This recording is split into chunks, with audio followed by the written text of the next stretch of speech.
uyu muziki nyarwanda ugenda utera imbere, ugenda ufata indi ntera utamenya, ugeze ahantu utamenya. Hari abahanzi bageze i Musanze bakoresheje indege. Mu gihe tumenyereye yuko abahanzi ubusanzwe aratega imodoka bisanzwe, cyangwa se uwabashije kugira imodoka ye bwite araza mu modoka ye bisanzwe, ariko kuba hazaho akantu ko kuba bafata private jet ni akantu kameze fresh, sibyo? Ibi ntabwo ari uburyo bwo kugenda gusa mu kirere, ahubwo ni ikimenyetso cy'uko umwuga wabo ugenda utera imbere kandi bakomeje kuwufata nk'akazi nyakuri. Kanze nkwereke video, reba do Rwanda ni artist. Wabonye abahungu hariya, ntabwo wamenya ngo harimo nde, ariko harimo abaje hariya muri iriya ndege, sibyo? Rero ni akantu kerekana ko bamaze kwisobanukirwa. Ikindi cyanshimishije ni ubwitabire bw'abafana. Abantu bari benshi bafite morali kandi biteguye kwishimana n'abahanzi babo kuva igitaramo gitangiye kugeza kirangiye. Ari nayo mpamvu rero bahise babona babahanzi babo baciyeho hariya mu kirere. Abahanzi bacu rwose batangiye kwisobanukirwa. Hari ikintu nabonye abahanzi bamwe bakunda kugaragaza cyane, ndaza kukigarukaho pe, ndaza kubakosora nyuma, ahubwo reka twihute cyane dutangire igitaramo. Igitaramo cyatangiye 10:00 zuzuye. Bakira umuhanzi Amalon akurikirwa n'umuhanzi witwa Rozcana. Igitaramo cyatangiye 10:00 z'umugoroba, njyewe nahageze 9:30. Urumva nyine nahageze kare kugira ngo mbazanire amakuru atariho ivumbi, amakuru asesenguye arimo n'ubwenge. Umuhanzi wa mbere wakandagiye ku rubyiniro ni Amalon, yakiriwe na MC Buryohe ndetse na MC Bianca. Mu by'ukuri gufungura igitaramo ntabwo ari umurimo woroshye, nkubwije ukuri. Gufungura igitaramo utari umuhanzi w'umuhanga, hariya hantu wahasebera. Amalon niwe bakiriye 10:06. Yaririmbye indirimbo zigera muri 7, zirenga 7 maybe, kuko harimo na freestyle yagiye akubitamo. Ariko wabonaga ko Amalon stage bayimuhaye abafana bakonje. Hari n'igihe usanga umufana atari yagera kuri stade aho ibintu biri bubere. Ibiro byo mu karere ka Musanze byabereye muri stade Ubworoherane mu kibuga. Icyakora ndashimira stage MTN yateguye ifatanyije na Primus. Ni ukuri pe, mwateguye stage nziza, I appreciate. Ni ukuri, Imana izabafashe, mukomeze mwaguke mu bitekerezo. Abahanzi nyarwanda tubone stage nziza. Dukeneye stage zirenze na ziriya pe. Ni ukuvuga ngo kuba mushyiraho na screen, iriya screen ifite akamaro. Screen yo ku ruhande rwa stage, iriya screen ifite akamaro. Hari igihe umuhanzi aba atari kugaragara kuri stage, niba ari kumwe n'ababyinnyi ntibigere bagaragara bitewe n'ukuntu harimo intera ndende, harimo nka metero nk'ijana kugira ngo ube wareba ibintu biri gukorerwa kuri stage. Umuhanzi wese turi buvugeho playlist yakoresheje, mu byumve nk'aho ari nk'umusirikare witwaje amasasu yo kurwanisha ku rugamba. Murumva ukuntu aba yarakaye. Nushaka kubyoroshya, ubifate nk'umuhinzi wagiye mu murima akajya guhinga afite isuka n'imbaraga, aricyo gishoro. Nibwo uraza gutandukanya akazi ka bano bagabo bakoze mu gitaramo.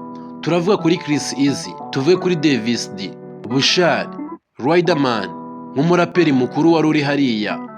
Icyakora mwabahanzi mwe, ikintu nshaka kugira ngo mukosore ndakibabwira nyuma. Rozcana yaje akurikiye Amalon, ariko vibe yarahindutse pe. Hari indirimbo Amalon yahereyeho, twahujwe n'Imana urupfu ntirwadutanya, akurikizaho Yambi. Hari n'indirimbo yaririmbye yitwa Delira, akurikizaho nabaye munzi. Iyo ndirimbo simuyizi. Amalon abonye bakonje, ikintu yakoze yatayemo freestyle ya Nyirabasare. abona byibuze abafana bagize vibe mo gakeya. Ku zuba ry'i Musanze murabizi hakunda gushyuha cyane. Amalon murabizi niwe muhanzi ukunda gucekinga sound, iriya sound ya MTN Iwacu na Muzika. Iyo bamaze gushyiraho zira stage, bamaze gushyiraho speaker, Amalon baramubwira ati vayifate mic checking sound, microphone check test. Ibyo byose Amalon arabikora. Amalon afite vocal nziza, afite performance nziza, ariko yarakonje. Abafana bakonje, nawe ukonje. Reba Rozkana yarahageze arimba Fode, hanyuma abonye abantu batangiye kuyikunda, ahita akurikizaho irandirimbo Je t'aime, bayikunze, yongeraho Morera. Ni akaririmbo wabonye ko abafana batangiye kumanika ukuboko noneho, ariko nabo ntabwo bari bashyushye. Wumve ngo Rozkana nawe akantu kamurengeye nuko afite indirimbo zishyushyemo gake kuruta Amalon. Urebye indirimbo za Amalon ziratuje, Rozkana harimo uturirimbo tugiye tubyinitse. Urabona nk'iriya ndirimbo Morera ni indirimbo nabonye abantu bishimiye cyane. Icyo nakunze Rozkana nuko atigeze agaragaza ubwoba nubwo yarari imbere y'abafana benshi. Gusa ku bwanjye hari ikintu kimwe cyari kongera imbaraga muri performance y'abariya bahungu hagati ya Rozkana na Amalon. Uziko nta n'umwe wari ufite umubyinnyi. Ese aba dancers bacu bazabona akazi gute? Komba mbona nyine hari ukuntu muba muri kubirengagiza. Amalon, Rozkana, urifuza kurya ibiceri mwenyine koko? Mwafashe bano bahungu babyina izi mpano tubona kuri TikTok, bazakura gute? Bazabona amafaranga gute? Kandi namwe mbona nyine mugikomeje kuyagundira. Mutanga amafaranga baza bababyinire, ariko ababyinnyi bongera energy kuri stage. Ntabwo buri muhanzi aba akeneye ababyinnyi, tubyumve kimwe. Ibi ni ibitekerezo byanjye ariko bidakuyeho ibyawe. Uzi ko umuhanzi aza kuri stage akaririmba indirimbo zishyushye nyuma, kandi yarakwiye kubanza kuzishyushye, arazana indirimbo ziri slow. Kandi abahanzi nabonye iyo ndwara benshi muyirwaye, ngo arahera ku karirimbo gatuje, ngo agenda afatiraho ngo agere ku ndirimbo ikunzwe. Biriya bintu bibasubiza inyuma. Fata indirimbo zishyushye uzibanze, ibindi biraza nyuma. Hari akandi kantu nshaka kugira ngo tuvugeho, ibyo kubakosora mbivireho rimwe. Mwikosore mu myambarire. Ntabwo umuntu waje mu ndege ari kuriya yakwambara kuri stage. Naba na Davis D niwe muhanzi wagerageje kuza yambaye neza. Abandi bahanzi ni ibisanzwe. Amalon akagofero gasanzwe, akajire gasanzwe, agapenturo gasanzwe. Rozkana t-shirt isanzwe, ingofero isanzwe. Ibintu by'amaceni, ceni ho ni ibisanzwe ku musani, nta musani ubura Shanete. Abatambutse hariya bose bari bambaye Shanete. Ubwo rero Shanete ntabwo tuyifata nk'icyangwe cya Dani, ahubwo icyangwe bite byanyu. Iyo ndwara bose barayirwaye, usibye Davis wakemuyemo gake nawe, ariko yagerageje kubitekerezaho kwambara neza bikenewe. Bahanzi bakuru bacu, bakuru banjye, ni ukuri pe, mwihangane mukosoye ikintu cy'imyambarire, mujye mwambara neza. Igihe mugiye kuri stage mugende mukodesha imyenda. Ikintu cy'imyambarire, wowe ushobora kubona iyi myenda Kenny Solo yambaye, ukabona imyenda Riderman yari yambaye, iyo Marina yari yambaye, Chris Easy, Kivumbi King, bose urasanga ari ibisanzwe. Guys, niba ndi kubeshya, abantu bari bahari muri iyi show muze kubivuga muri comment tuganire. Twubahane, nidutukane, twubahe buri muhanzi ku giti cye, nidutukane, ariko nawe uze hari ukuntu watekereje. Hagaragaye umukobwa yavuyanze inzego z'umutekano, abasaba yuko yakwegera imbere agahobera Rozkana. Bamwemereye, yageze ku rubyiniro aramuhobera, ariko nyine ni ibintu bishimishije. Akantu kabayeho kugira ngo naza kubyibagirwa tubijyanire rimwe. Chris Easy hari ambulance zaparitse kubera abakobwa barwaye imitima. Hari umukobwa nabonye batwaye muri ambulance kubera Chris Easy ngari kuri stage harimo kuririmba. Niba ari urukundo amufitiye gusa, umukobwa birangira guha igihumure, bamutwaye muri ambulance. Ariko Chris Easy nawe ikintu cy'imyambarire urakemangwa. Reka twikomereze ku muhanzi wa gatatu wakurikiye Rozkana, ariwe Marina wakurikiwe na Kivumbi King. abantu babiri reka tubavugire rimwe. Marina nawe yaje muri ya mudu ndimo kubabwira yo gutangiza indirimbo zisa nkaho zituje, akaririmba indirimbo zishyushye nyuma. Ni umwe mu bahanzi b'abakobwa bafite ubunararibonye ku rubyiniro kandi yabigaragaje koko.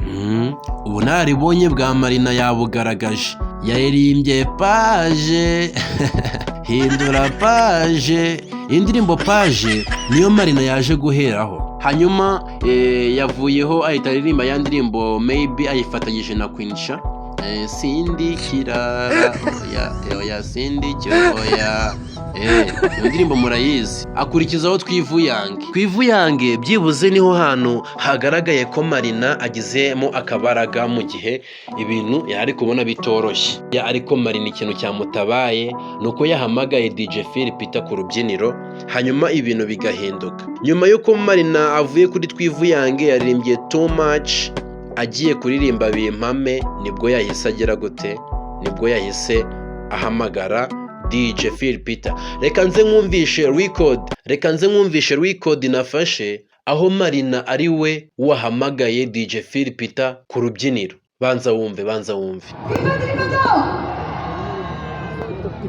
cyangwa niba ari ibyo biduhame. Okay, umva, ngiye guhamagara one of the best MC in country, avanga imiziki, arayihimba. He is the best in town. Yitwa DJ Phil Peter.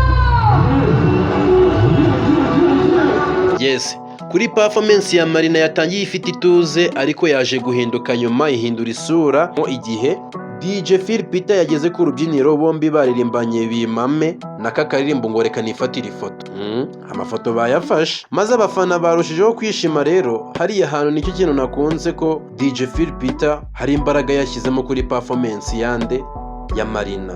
Ariko Marina yarahiye habuze gatoya, yaragiye kunganya na Rosikana. Ibi bintu ndimo kuvuga, to be honest, nta muntu nshigikiye, nta muntu ndimo kurwanya, oya.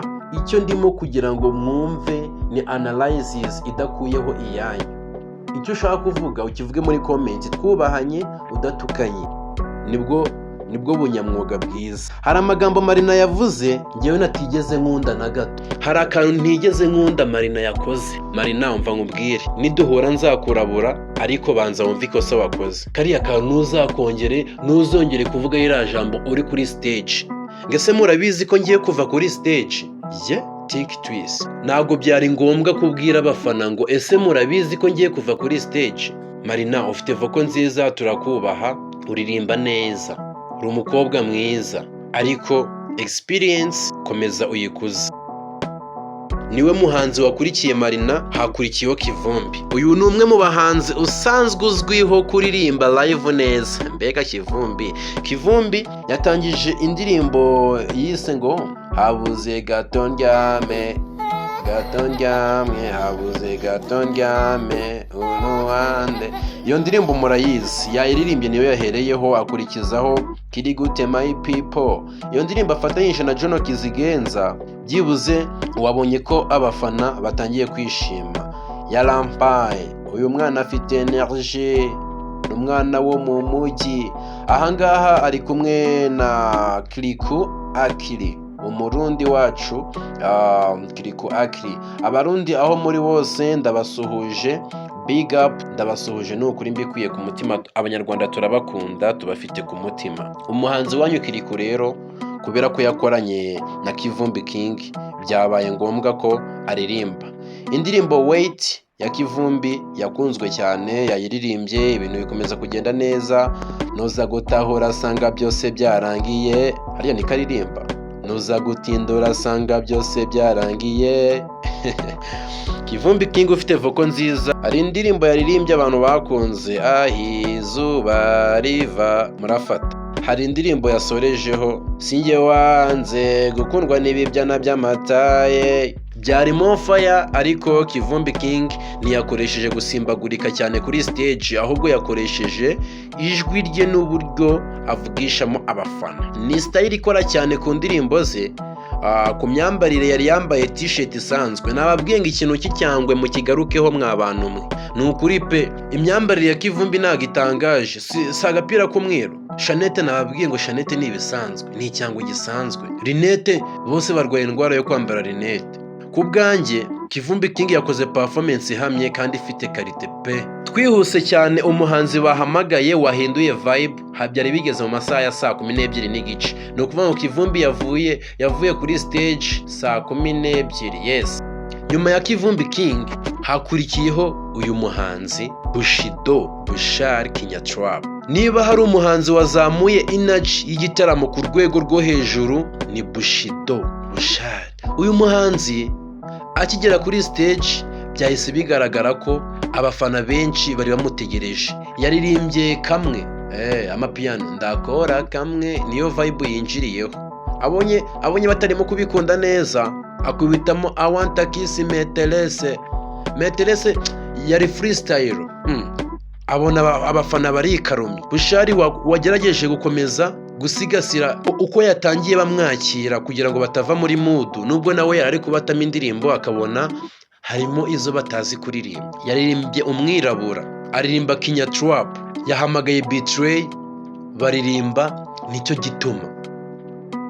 Betray ni umuhanzi mukuru, mwese murabizi, yatangiranye na Bushari muri Kinyatrap. Uriya muhanzi rero yaje afasha Bushari, ibintu bigenda neza. Ibaze ko baririmbye ni twebwe, stade yose irahaguruka barabyina, abari bicaye nibo batahagurutse ariko no mu mitima babyinnye. Indirimbo ni twebwe ifite imbaraga. aho Betray yaje kuri stage, Bushari ntago yaje wenyine, nicyo kintu namukundiye, ari nacyo kintu ndi gukomeza kubabwira. Kuza wenyine kuri stage ni ikosa. Bushari wazanye n'umuhungu witwa Kankadem. Hari n'indirimbo afitanye na Kankadem. Abantu muyizi mutubwire muri comment, njye ntabwo ndi kwibuka izina ryayo, ariko uriya muhanzi Kankadem nubwo aririmba ibintu tutari kumva neza, ariko yagerageje gufasha Bushido we na Betray gususurutsa abafana bimusanze. Imyitwarire ya Bushari yabaye myiza kuko umuhungu yagaragaye kuri stage ari soba. Umuhungu wari ufite ijisho risa n'umweru, bigaragara ko nta kintu kirimo mu jisho. Yes, tuba tugomba kubivugaho, sibyo? Kuko ni ikintu cyiza aba yakoze. Indirimbo Zeze, narakuze zeze, ni indirimbo abafana bakunda. Ibi bintu Bush byatumye akomeza gusigasira igikundiro cy'abafana, hanyuma arinda yava kuri stage bakimushaka. Ku bwanjye mu bahanzi bose navuze Amalon, mvuga Roskana, mvuga Marina, ariko na Kivumbi namugarutseho. Rero wumve ngo Bush ari hejuru y'abo bantu maze kuvuga. Icyakora aba bahanzi basigaye inyuma nibo bahanzi bateye ubwoba kuruta abandi bose. Ku bwanjye Bushari ni umwe mu bahanzi bumvise neza uburyo bwo gukoresha stage. Ntabwo yaririmbaga gusa, ahubwo yahoraga ashaka ko yagumana connection ye n'abafana. Ku myambarire nababwiye ngo ni ibisanzwe. Si wabonye ibintu yari yambaye t-shirt y'umweru isanzwe, agakoti ka gisirikare, n'ipantaro isanzwe. Byamuhaye isura y'umuhanzi uzi neza brandi. Imyambarire ntabwo yari ibintu bya danje. Niyo mpamvu ndimo kubabwira ngo dukaze, nanjye ndi umuhanzi nayibabwira. Indirimbo mfite ni nyinshi, ariko reka dusangire experience. Abahanzi basigaye noneho nibo bahanzi bateye ubwoba. Wumve ngo aha niho igitaramo cyari gitangiye nyuma y'uko Bushari avuye kuri stage. Byari bimaze gufata indi ntera, aho byari bimaze kuba mu kagoroba abantu bose bavuye mu mirimo. Aya ni amateka abantu bazumva, bazabona. Tugiye kurebera hamwe Kenny Soul, Riderman, Davis D n'uwasoje igitaramo Chris Easy aho batandukaniye. Niba nawe tubangamiye, ni naho tugiye kubona impamvu bamwe binjiye muri top 5 yanjye, nkabashyiramo mbona ko hari ibintu bagaragaje. Mbere yo kubabwira iyi top 5 yanjye, ndashaka kubibutsa ko iyi ari analyze yanjye nk'umuntu wari uhari kuva igitaramo cy'iwacu na muzika cyatangira kugeza kirangiye. Nibivuze ko buri wese agomba kubyumva kimwe nanjye. Niba wowe ufite undi mwanya waho umuhanzi ukunda, uwandike muri comment. Guys, analyse ndabona igize iminota 20 kandi I'm sorry nari napanze yuko nari buze kurenza iminota 20. Mwihangane, top 5 y'abahanzi nari nateguye kuba nagiye kubagarukaho, ndabagarukaho muri part 2. Iyi part 1 reka tube tuganiriye ku byo twavuzeho gatoya. Comment please, niba uri mushya kuri YouTube channel, welcome. Ndakurarikira kuzagaruka kureba analyse twakoze na reaction twagize muri entertainment yacu no kubaka umuziki nyarwanda ufite ireme. Nimbarimo Mbazi Papi.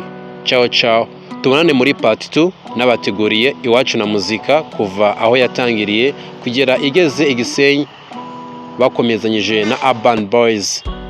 Ndaje ni mukanya, ntujye kure.